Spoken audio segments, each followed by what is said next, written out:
and I feel like कि RMU has developed a lot more in the past few years, और mostly academy ने सारा compile किया होता है जो course होता है उसको. PMC का कोर्स एग्जैक्टली फॉलो नहीं होता है, तो उसके लिए आपकी फिर क्या गाइडलाइंस है? MDCAT में फिजिक्स ही आता है, क्योंकि फिजिक्स हमारी बुक से बहुत डिफरेंट होता है, MCQs बहुत कंसेप्चुअल आ जाते हैं.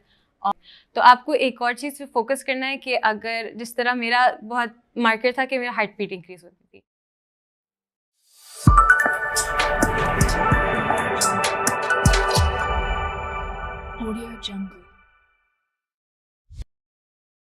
Assalamualaikum, all the young enthusiasts who are preparing for MDCAT, this program is for you. हम स्पेशली MDCAT सीरीज़ लॉन्च कर रहे हैं जिसके सिलसिले का ये पहला प्रोग्राम है. इंशाल्लाह more programs will be coming up and they will be really helpful for you. Today we have Zahra Amir with us. She got admission in Rawalpindi Medical University, although उसका merit King Edward medical university के लिए stand कर रहा था, but she preferred for Rawalpindi medical university. Welcome Zara to our podcast.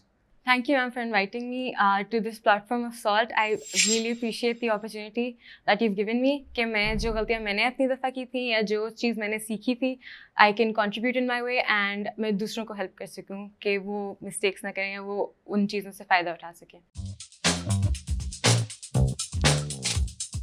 पहले Zara, I am really curious to know कि आपने King Edward medical university को ड्रॉप करके RMU को चूज़ किया, इसकी क्या वजह है? I think RMU ने in the past few years एक ऐसा कल्चर डेवलप किया जो कई I don't think कि कई को उस तरह करना पड़ा, because KE has always been at the top. RMU is working harder and it's developing a culture जहाँ it's more research oriented. उन्होंने बहुत अपनी academics पे बहुत effort किया है, and I feel like कि RMU has developed a lot more in the past few years, because and it's showing, because RMU का last year it was at number 2, but KE has always been at the top, so I feel like they didn't have to develop as much, and so उनका culture is not as good as I believe RMU का. And secondly, जो I also live in Rawalpindi, तो I preferred कि मैं पिंडी में university है. तो सबसे पहले हम कोर्स के बारे में बात कर लेते हैं कि MDCAT की तैयारी के लिए क्या कोर्स फॉलो करना चाहिए. ओके, कोर्स सबसे कंफ्यूजिंग यूजुअली होता है क्योंकि PMC उसको प्रॉपर्ली फॉलो नहीं करता अपनी गाइडेंस को जिनने दी होती हैं. उसमें दो इंपॉर्टेंट बातें हैं. सबसे पहले कि आपने किस बोर्ड की बुक को फॉलो करना है. अगर आपने फेडरल बोर्ड दिया है तो पंजाब आपको देखनी पड़ेगी साथ, और अगर पंजाब बोर्ड दिया है तो फेडरल बोर्ड भी बहुत इंपॉर्टेंट है. मेनली जो इस्लामाबाद का स्पेशली टेस्ट है वो फेडरल बोर्ड से ही आता है. सेकेंड जो चीज़ है कि एग्जैक्ट आपने कहाँ से कितना करना है कोर्स, उसमें आपको हेल्प होता है कि अगर आप एकेडमी किसी ज्वाइन की हुई है आपने, उन्होंने जो अपना कोर्स मटेरियल या जो आपको पढ़ा रहे हैं वो जो दिया हुआ है आप उसको फॉलो करें. वो उन्होंने यूजुअली कंपाइल किया होता है सारा, पंजाब को भी डाला होता है, फेडरल को भी डाला होता है.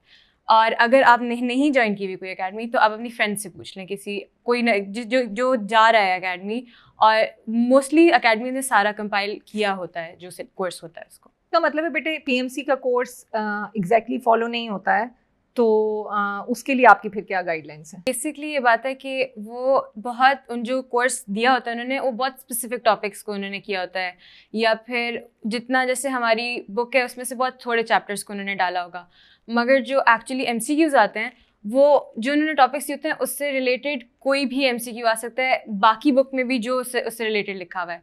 तो ये नहीं होगा कि अगर आप उन्होंने एक चैप्टर दिया हुआ है या एक टॉपिक दिया हुआ है तो सिर्फ उस टॉपिक से बोलें, वो उससे रिलेटेड भी MCQs दे देते हैं. और एंड पे यूजुअली यही मसला बनता है कि बच्चों ने एग्जैक्टली अगर फॉलो किया हो उनको तो फिर उनका MCQs आते हैं जो आउट ऑफ कोर्स होता है.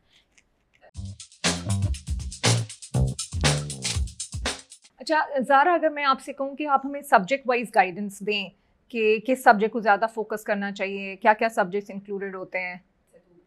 सबसे इम्पॉर्टेंट यही होता है कि जो FSC में आप जिन सब्जेक्ट्स पे फोकस और जिस तरह फोकस कर रहे होते हैं आपको MDCAT में कम्प्लीटली शिफ्ट करना पड़ता है. जैसे ऑर्गेनिक केमिस्ट्री है, इंजीनियर केमिस्ट्री पे FSC में बहुत फोकस होता है. जो MDCAT का आएगा, MCQs आएंगे, वो रिलेटिवली बेसिक होंगे एज़ कम्पेयर टू फिजिक्स और बायो. उसमें ऑर्गेनिक पे भी उतना फोकस नहीं होगा जितना FSC में फोकस होता है. उसके अलावा केमिस्ट्री जो है वो मोस्टली इनऑर्गेनिक से आएगी, ऑर्गेनिक पे उतना फोकस करने की ज़रूरत नहीं पड़ेगी। जब बायो की बात आती है तो बायो में आपको बहुत थरली पढ़ना पड़ेगा। बुक की जो लाइन आपको लगता है इंपॉर्टेंट है, जो लगता है एमसीक्यू है, उसको हाईलाइट करना है।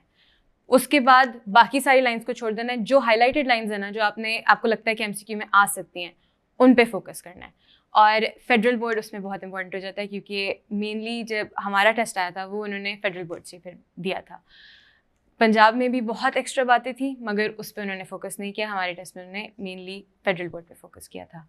जो फिज़िक्स है वो सबसे इंपॉर्टेंट है, सबसे मुश्किल एमडीकैट में फ़िज़िक्स ही आता है, क्योंकि फ़िज़िक्स हमारी बुक से बहुत डिफरेंट होता है। एमसीक्यूज़ बहुत कंसेप्चुअल आ जाते हैं और वो काफ़ी कंफ्यूजिंग हो जाता है, स्पेशली क्योंकि आप मेडिकल फील्ड में जा रहे होते हो तो आपका मैथ्स पे उस तरह की ग्रिप भी नहीं होती। तो फिज़िक्स के लिए अगर आपने अकेडमी ज्वाइन की हुई है, या जो आप जिस सोर्स से भी आप पढ़ रहे हैं, उनके नोट्स बहुत इंपॉर्टेंट है। एमसीक्यूज़ सॉल्व करना बहुत इंपॉर्टेंट है। जब तक आप एमसीक्यूज़ नहीं सॉल्व करेंगे, आपको समझ नहीं आएगी कि फ़िज़िक्स किस तरह पढ़नी है। फ़िज़िक्स पे और बहुत अपना मेन टाइम बायो और फिज़िक्स को ही देना पड़ता है, क्योंकि उसके अलावा पॉसिबल नहीं है एमसीक्यूज़ उनके सॉल्व करना। इंग्लिश की बात है कि इंग्लिश में आपको थोड़ा सा, मैंने जिस तरह वोकैबुलरी पे चंद बच्चे बहुत ज़्यादा फोकस कर रहे थे, और वो फिर भी आपको इतना चांस की रिलेटिवली बात आ जाती है। तो ऑब्वियसली जो आपको दिया हुआ मटेरियल, जो एसएटी के वोकैबुलरी वर्ड्स होते हैं, उन पे फोकस करने की ज़रूरत है। मगर अगर आपने मेनली फोकस कर लिया ना अपनी फिज़िक्स, बायो और केमिस्ट्री पे, ये 3 आपके सब्जेक्ट्स हैं जो आपको कंफ्यूज करेंगे उस वक्त बैठे हुए, तो उन तीनों पे अगर आपने सही से फोकस किया है, और इंग्लिश के आपके जो रूल्स हैं आप पैसिवली बार बार पढ़ते रहें। जैसे मैं करती थी, अगर मैं वेट कर रही हूँ, मुझे अभी लेने नहीं आए, तो मैं पैसिवली इंग्लिश के पढ़ने शुरू कर देती थी।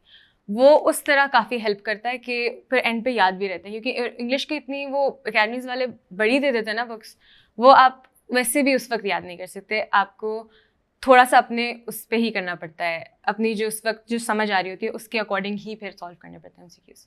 अच्छा, लॉजिकल रीजनिंग के क्वेश्चंस का थोड़ा सा बताएं, क्योंकि इसकी वेटेज भी कम होती है as compare to other subjects. Logical reasoning की बात है कि आपको बहुत उस पर ज़्यादा भी फोकस नहीं करना। लॉजिकल रीजनिंग यूजुअली वो जब आपको देंगे ना तो सिंपल ही देंगे, मगर जो वर्कशीट्स मिलती हैं हमें, जैसे वो भी अकेडमीज जैसे प्रोवाइड करती हैं, उनको अगर आपने सारा सॉल्व किया हुआ है तो वो बहुत डिफ़िकल्ट लेवल पे भी पहुंचेंगे। अगर उसमें कोई कन्फ्यूजन है तो आप जाके अपने, अगर आप समझ लेना एक दफ़ा जो भी सर आपको पढ़ा रहे हैं, तो यूजुअली उनमें से जो सिंपल क्वेश्चंस हैं वो ही आगे फिर आते हैं एमडीकैट में।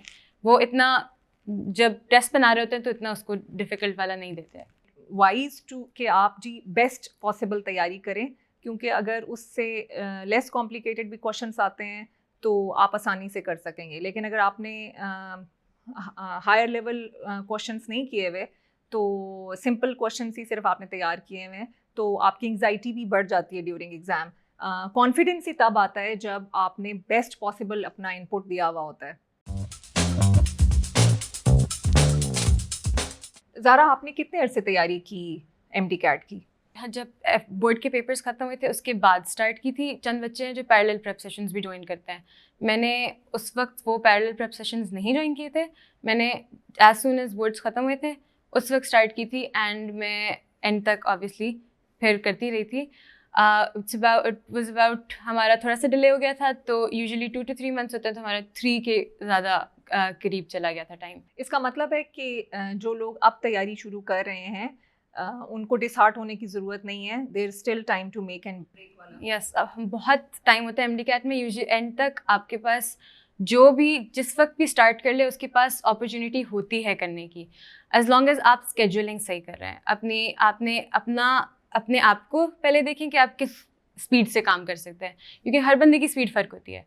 ये चंद लोग होते हैं वो उनको ये सजेस्ट करते हैं कि 2-2, 3-3 दिन में पूरा सिलेबस ख़त्म करें, तो वो पॉसिबल नहीं होता चंद स्टूडेंट्स के लिए, और वो उस तरह काम भी नहीं कर सकते जिस तरह मेरा था। मैं एंड तक भी, जब मेरी रिवीजन, मैं एक दफ़ा नाम्स भी दे चुकी थी, रिवीजन हो चुकी थी, मुझे फिर भी रिलेटिवली ज़्यादा टाइम लगता था टू कम्प्लीट माई सिलेबस, क्योंकि मैं सेटिस्फाई नहीं होती थी जब तक मैं प्रॉपरली उसको फिर से गो थ्रू ना कर लूँ। तो ये भी बहुत इंपॉर्टेंट है कि आपको बहुत ज़्यादा एडवाइस मिल रही होगी जो आपको अपने ऊपर लगता है कि काम सही फिट कर रही है, क्योंकि चंद लोग होते हैं जो स्पीड से नहीं काम कर सकते, चंद लोग होते हैं जो बेहतर काम करते हैं जब उन पे ज़्यादा टाइम का होता है। तो इट्स ऑल्सो कि आप उस टाइम को भी देखें कि आपके पास आप किस तरह बेहतर मैनेज कर सकते। अच्छा, रिवीजन की आपने बात की, मुझे ये बताएं कि कितनी रिवीजन्स करनी चाहिए? आई फील लाइक जितना आप कंफर्टेबल है ना, जितना आपको लग रहा है कि आप अच्छी तरह कर रहे हैं, जिस तरह हमारी दफ़ा था कि डिले हो गया था, तो मेरा उस वक्त तक एक दफ़ा हमने पढ़ा था, एक दफ़ा मेरी रिवीजन और हो रही थी, उसमें मुझे नहीं लग रहा था कि सही है, बट वो जब हमें टाइम मिला और तो मुझे 2-3 दफ़ा और रिवीजन करने का मौका मिल गया। बट प्रेफरेबली आपने अगर 2 दफ़ा गो थ्रू कर चुके हैं तो दैट्स गुड, आपको इसका मतलब है आपने कर लिया, आपको आता है। बट आपको जितना आपको टाइम मिल रहा है उस हिसाब से आप, और जैसे फर्स्ट शुरू में it took me 6 to 8 days to complete the whole syllabus, मगर जब एंड की बारी आई थी तो 4 to 5 days में वो ही चीज़ फिर से रिवाइज हो रही थी। मगर उसके लिए भी इम्पोर्टेंट है कि आपने हाईलाइट किया हो थोड़ा सा, जिस तरह मेरा ये भी एक और थी मेरे पास कि मैं जो भी अपनी पढ़ती थी, मैंने क्योंकि मैं अकेडमी में ज्वाइन की हुई थी, मेरे पास उनकी बुक होती थी। मैं जब घर जाती थी तो जो मैंने फेडरल का पढ़ा है, जो उस बुक में नहीं लिखा हुआ, या पंजाब की बुक साथ खोल लेती थी, वो जो मैंने उसका नहीं पढ़ा हुआ, जो नहीं लिखा हुआ बुक में, वो मैं उसी बुक पे लिख लेती थी, ताकि एंड पे मेरे पास मुझे मल्टीपल बुक्स ना खोलनी पड़े। उससे थोड़ा सा ज़्यादा स्केरी लगना शुरू हो जाता है जितना सिलेबस होता है। अगर वो एक जगह पे कंपाइल हो जाए तो बहुत हेल्पफुल होता है, जल्दी काम भी हो जाता है और इतना स्केरी भी नहीं लग रहा होता उसको करना। तो ये बहुत इंपॉर्टेंट बात ज़ारा ने बताई है कि आप डिफरेंट रिसोर्सेज से जब पढ़ रहे होते हैं तो फर्स्ट स्टडी में के एंड पे आपके पास एक रिसोर्स बन जाना चाहिए जिसमें आपने मल्टीपल रिसोर्सेज से पढ़ के पॉइंट्स जॉट डाउन कर लिए, और सेकंड थर्ड रिवीजन में आप उन जो रिसोर्सेज हैं सारों को ना देखना पड़े, उससे आपका टाइम बहुत सेव होगा। अच्छा बेटा, मुझे ये बताइए कि when is the best time to join the academy? जैसे आपने कहा कि इमीडिएटली एफएससी करने के बाद टाइम होता है, उस टाइम पे ज्वाइन करें, सेल्फ स्टडी के लिए एंड पे टाइम रखें, या कैसे इसको आपने कैसे किया था? मेरे एक्सपीरियंस में मुझे जो हेल्प किया था कि मैंने आफ्टर एफएससी फ़ौरन स्टार्ट कर लिया था, मगर एक दफ़ा हमारा जब कंप्लीट हो गया कोर्स, उसके बाद मैंने थोड़ी देर के लिए ब्रेक ली थी फ्रॉम एकेडमी। उसमें मैंने खुद सेल्फ स्टडी की थी, एक दफ़ा मैंने अपने से सारा अपने स्केड्यूल के हिसाब से सारा कुछ किया था। उसके बाद मैंने फिर एंड पे टेस्ट के लिए ज्वाइन की थी, तो उसने मुझे इस तरह हेल्प किया था कि मैं अपने अकॉर्डिंग जिस तरह मुझे बेस्ट लग रहा था उसके अकॉर्डिंग पढ़ाई कर सकी थी। ज़ारा, आप दिन में कितने घंटे पढ़ती थी?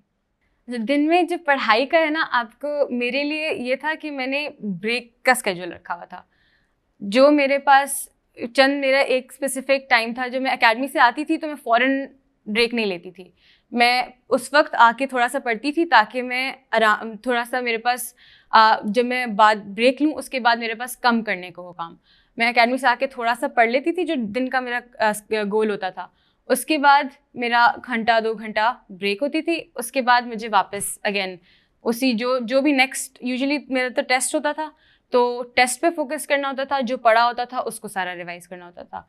और जिस वक्त ये गोल कंप्लीट हो जाए उसके बाद सोने का टाइम बहुत इंपॉर्टेंट है, क्योंकि अनलेस एमडी कैट इतना स्ट्रेसफुल ऑलरेडी टाइम होता है, और अनलेस आप प्रॉपर अपने आप को नहीं दे रहे रेस्ट का टाइम, तो फिर उस तरह काम भी आपसे नहीं हो पाएगा।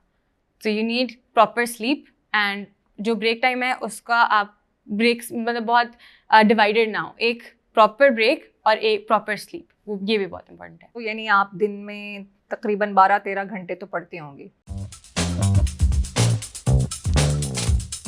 अच्छा, इसका मतलब ये है कि 3 months और सो जो आपने तैयारी की तो आप घर वालों से नहीं मिलती होंगी, अलग एक कमरे में बंद होंगी, फैमिली फंक्शंस में नहीं जाती होंगी, या अदरवाइज?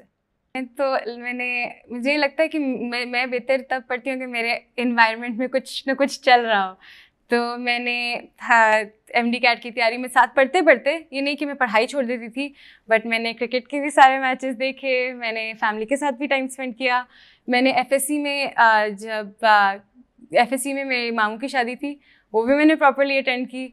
मगर उसकी ये बात थी कि सब बैठे भी होते थे तो मैं साथ बुक नहीं छोड़ती थी, बुक साथ लेके बैठती थी, पढ़ रही होती थी, मगर साथ कॉन्वर्सेशन चल रही हो या कुछ पीछे मैच चल रहा हो तो मुझे एक्चुअली हेल्प करता था कि मैं बोर नहीं होती थी इतनी जल्दी, मुझे ज़्यादा लंबे टाइम के लिए पढ़ाई कर पाती थी इस तरह। The day of exam is here, तो पेपर सॉल्विंग के लिए आपकी क्या टिप्स हैं? आप अभी से, अभी जो बच्चे हैं उनके पास टाइम है वो अभी से पेपर सॉल्व करना शुरू कर दें, क्योंकि अगर उस वक्त इवन उन्होंने पढ़ाई बहुत एक्सटेंसिव की हो मगर MCQ सॉल्व ना की हो तो उस वक्त थोड़ा सा मुश्किल हो जाएगा उधर उस एग्जैक्ट टॉपिक पे जाना जहाँ से MCQ उन्होंने दिया होगा। अगर जैसे जी फोर तो और एक और बात है कि जिस तरह लास्ट ईयर PMC ने उनके टेस्ट आए थे, उन्होंने अबाउट मुझे एग्जैक्ट नंबर याद नहीं रहा बट उन्होंने टेस्ट की ना 200 to 10 MCQs होते थे उनके पर टेस्ट। तो उसको मैं इस तरह करती थी कि एकेडमी में जो बीच में टाइम होता था ना या फिर घर जाते हुए टाइम बीच में जो भी मेरे पास फ्री थोड़ा सा एक्स्ट्रा टाइम आ रहा है उसमें मैं MCQ सॉल्व करना शुरू कर देती थी। रोज़ एक टेस्ट सॉल्व हो जाता था तो उससे ना मुझे मुझे जल्दी करने की भी आदत हो गई थी, क्योंकि मैं कोशिश करती थी कि मैक्सिमम जितना मैं कर सकती हूँ उस वक्त कर लूँ। एंड उससे ये फ़ायदा हुआ कि जब मेरे पास एक्चुअल जिस दिन मुझे अटैम्प्ट करने थे MCQs, मेरे पास सोचने का मुझे लग रहा था कि बहुत एक्स्ट्रा टाइम है, क्योंकि मेरे पास यूजुअली उतना टाइम नहीं होता था पेपर अटैम्प्ट करने का। Practice makes a man perfect, तो बबल शीट का जो एक फियर और एंग्जाइटी होती है वो भी आप ओवरकम कर लें। उसका भी एक और है कि अगर आपको बबल शीट करती है तंग, इवन अब तो FSC में भी बबल शीट पे MCQ सॉल्व करने होते हैं, मगर अगर कर रही होती है तो आप एक प्रिंट आउट्स ले लें जो बबल आपको मिली है बबल शीट उसके, और आप जब प्रैक्टिस करें वो भी उसी पे करें। तो आपको फिल करना और जो टाइम उसमें लगता है, और आपको उस टाइम मैनेजमेंट में चंद बच्चे कभी कभार MCQs टाइम पे सॉल्व कर रहे होते हैं, वो एंड के लिए छोड़ देते हैं बबल शीट, या वो कभी कभार ऐसे वो भी प्रॉब्लम्स होते हैं साथ साथ फिल करें, अगर कोई प्रॉब्लम आता है तो फिर स्किप करें। मुझे इसने हेल्प किया था। ज़रूरी नहीं है कि हर बंदे को वही चीज़ उससे हेल्प मिले, बट आप कोशिश करें कि साथ साथ फिल करें, और अगर प्रॉब्लम फील हो रहा है तो प्रिंट आउट्स निकलवा लें और प्रैक्टिस भी उसी पे किया करें, उससे भी हेल्प होती है। और इस बात का तो ज़रूर ख्याल रखना है कि आपका सीक्वेंस ख़राब ना हो, वो डिस्टर्ब ना हो, क्योंकि बबल शीट की ये चंद प्रॉब्लम्स होते हैं, मगर आई फील लाइक अब FSC स्टूडेंट्स थोड़ा बहुत सॉल्व करके आ रहे होते हैं फ्रॉम उन्होंने अपने पेपर्स भी उसी पे दिए होते हैं, मगर फिर भी कभी ये इस बात का बहुत ध्यान रखना चाहिए कि आपने सही सीक्वेंस में सॉल्व किया, क्योंकि एक MCQ ख़राब होता है तो फिर आगे भी मल्टीपल हो जाते हैं। तो ये बहुत स्पेशली मार्क करते हुए अपना ये हर दफ़ा देखें कि आप सही जगह कर रहे हैं कि नहीं कर रहे। It is also worth mentioning here कि since there is no negative marking, तो आप कोई भी अपना क्वेश्चन अनअटेम्प्टेड छोड़ के नहीं आए। अगर नहीं भी आता ना या रह गया है, समहाउ आपका टाइम वेस्ट हो गया है, तो रैंडमली आप बबल्स फिल कर दें। Now the most important thing कि इस सारी सिचुएशन में अपनी सैनिटी कैसे बरकरार रखें। अम्मी से लड़ाइयाँ हो रही हैं, अब्बू से लड़ाइयाँ हो रही हैं, बहन भाई अच्छे ही नहीं लग रहे हैं, उनको देखने का ही दिल नहीं कर रहा, तो कैसे सरवाइव करें? सबसे इम्पोर्टेंट बात यही है कि आपने कोशिश करनी है कि अपनी सिचुएशन की वजह से आप किसी और आप लड़ाइयाँ स्पेशली आप बहुत इरिटेबल हो जाते हैं, और फ्रस्ट्रेटिंग भी होता है, क्योंकि आप इतना ऐसी सिचुएशन आपने पहले एक्सपीरियंस भी नहीं की होती, और आपका बहुत फोकस सोसाइटी का इस लेवल पे आ जाता है ऑन अ स्टूडेंट। तो इसलिए इम्पॉर्टेंट है कि आप अगर इरिटेबल हो भी रहे हैं, अगर आपको कोई चीज़ तंग कर रही है, तो आप थोड़ी देर के लिए कहीं और चले जाएं, अपने इन्वायरमेंट चेंज कर लें, या फिर और एक और चीज़ है कि आप ये बात अपने माइंड में रखें कि आपने ऐसे करना है, बिकॉज अनलेस आप ये करें नहीं, इतना और चीज़ें आपके दिमाग में होती हैं कि आप फिर इस बात पे फोकस नहीं कर पाते।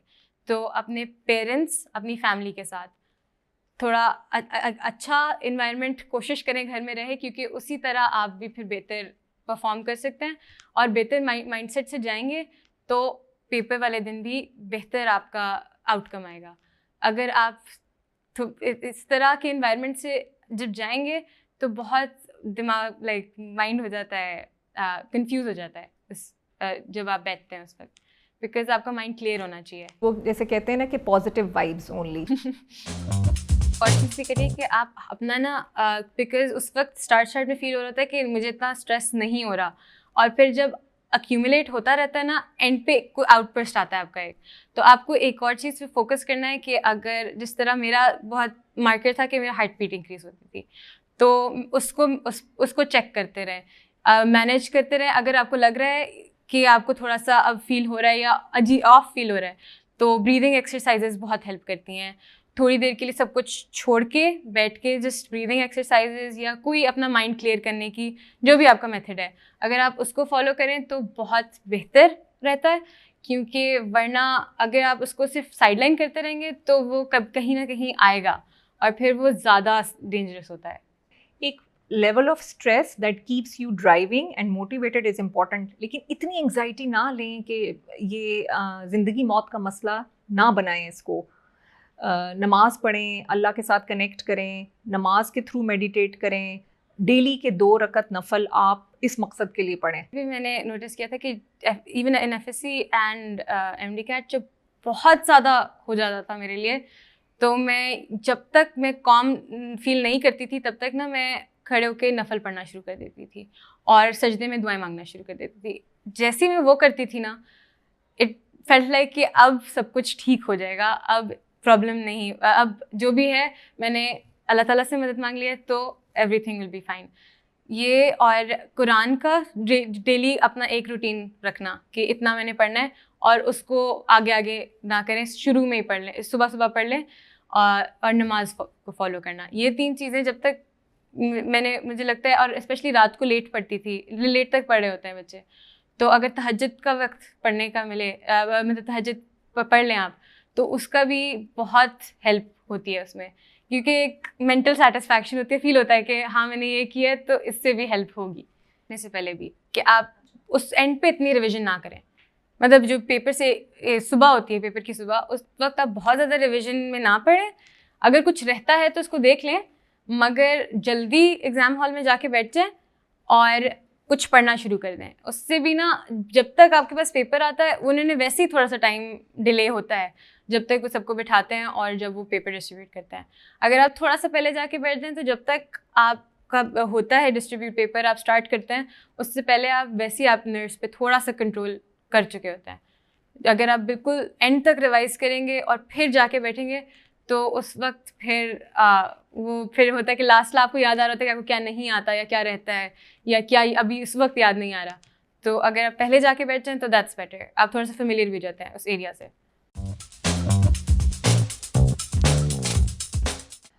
Thank you so much Zara, आपने टाइम स्पेयर किया हमारे लिए और बच्चों को इम्पोर्टेंट टिप्स दी, इंशाल्लाह ज़रूर हेल्पफुल होंगी। Any take home message from your side? कि सबसे इम्पोर्टेंट इस वक्त आपको है कि आप सबसे ज़रूरी चीज़ जो है ना, वो है कि आप अपने ऊपर फोकस करें। आप अपने जो मेन बातें हमने की भी हैं कि अपनी स्लीप, अपनी नमाज, अपना कुरान, ये चीज़ें आप ना छोड़ें। एज सून एज आप इसको छोड़ देंगे ना तो बाकी सारा कोई चीज़ ऑर्डर और में नहीं रहती फिर। तो just focus on your self, com रहें, पढ़ाई करते रहें, इंशाल्लाह हो जाएगा। And even if it's not आपके उसमें नहीं है तो तब भी it's fine, it's not the end of the world. आपके पास हमेशा और अपॉर्चुनिटीज़ होती हैं या फिर एक और अटेम्प्ट की ऑप्शन होती है। Don't think of this as कि अगर अब ना हुआ, डोंट थिंक कि अब ना हुआ तो फिर क्या होगा, क्योंकि एज सुन एज आप ये सोचना शुरू कर देते हैं फिर आपके लिए और मुश्किल हो जाती है चीज़। Although it's a tough time of your life preparing for MD-CAT, but it's worth mentioning to say here that suffer now and live the rest of your life as a great doctor. So keep connected to this channel, subscribe करें, इस videos को अपने friend circle में share करें ताकि सबको इसका फ़ायदा हो। लाइक करें और कमेंट में हमें बताएं कि आप और किस किस्म की गाइडेंस चाहते हैं हमसे MD-CAT के लिए। हमारे पास पूरी सीरीज़ तैयार है। इस प्रोग्राम के अलावा आपके साथ मल्टीपल और प्रोग्राम्स शेयर होंगे। इंशाल्लाह will stay connected with you.